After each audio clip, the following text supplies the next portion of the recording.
त्योहारों का मौसम करीब आते ही देश भर के 1 करोड़ से ज्यादा केंद्रीय सरकारी कर्मचारियों और पेंशन भोगियों की निगाहें सरकार की अगली बड़ी घोषणा पर टिक गई है।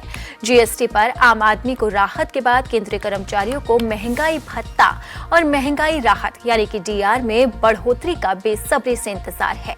माना जा रहा है कि महंगाई दर के ताजा आंकड़ों और 7वें वेतन आयोग की सिफारिशों को देखते हुए केंद्र सरकार जल्द ही बढ़े हुए डीए और डीआर का ऐलान कर सकती है। आपको बता दें कि सरकार के इस फैसले से कर्मचारियों और पेंशन भोगियों को आर्थिक राहत मिलेगी। मार्च में प्रधानमंत्री नरेंद्र मोदी की अध्यक्षता में हुई केंद्रीय मंत्रिमंडल की बैठक में केंद्रीय सरकारी कर्मचारियों और पेंशन भोगियों के लिए महंगाई भत्ता और महंगाई राहत में 2% बढ़ोतरी को मंजूरी दे दी गई थी। ये बढ़ोतरी 7वें वेतन आयोग के तहत लागू की गई नया डीए डीआर 1 जनवरी 2025 से प्रभावी माना जाएगा।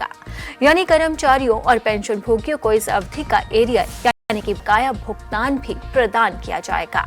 मार्च में हुई बढ़ोतरी के बाद अब केंद्रीय कर्मचारी और पेंशन भोगियों को 55% महंगाई भत्ता डीए और महंगाई राहत यानी कि डीआर मिल रही है। फिलहाल केंद्रीय सरकारी कर्मचारियों की न्यूनतम बेसिक सैलरी 18,000 रुपए है, जबकि पेंशन भोगियों को न्यूनतम 9,000 रुपए पेंशन मिल रही है।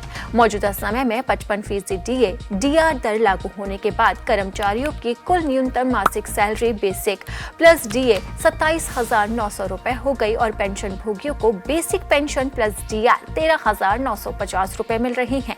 जल्दी डीए डीआर में एक और बढ़ोतरी का ऐलान होने की संभावना है। सरकार हर साल 2 बार में डीए डीआर बढ़ाती है। पहली बढ़ोतरी 1 जनवरी से और दूसरी बढ़ोतरी 1 जुलाई से लागू होती है। पिछले रुझानों को देखते हुए लगभग ये तय माना जा रहा है कि केंद्र सरकार अगली डीए डीआर बढ़ोतरी का ऐलान सितंबर 2025 में कर सकती है। हालांकि कुछ मीडिया रिपोर्ट्स के मुताबिक डीए को लेकर सरकार सितंबर महीने के अंत और अक्टूबर महीने की शुरुआत में ऐलान कर सकती है। रिपोर्ट्स के अनुसार इस बार डीए डीआर में करीब 3% बढ़ोतरी की संभावना है। अगर ऐसा हुआ तो वर्तमान दर 55% से बढ़कर 58% हो जाएगी, जो कर्मचारियों के लिए बड़ी खुशखबरी है।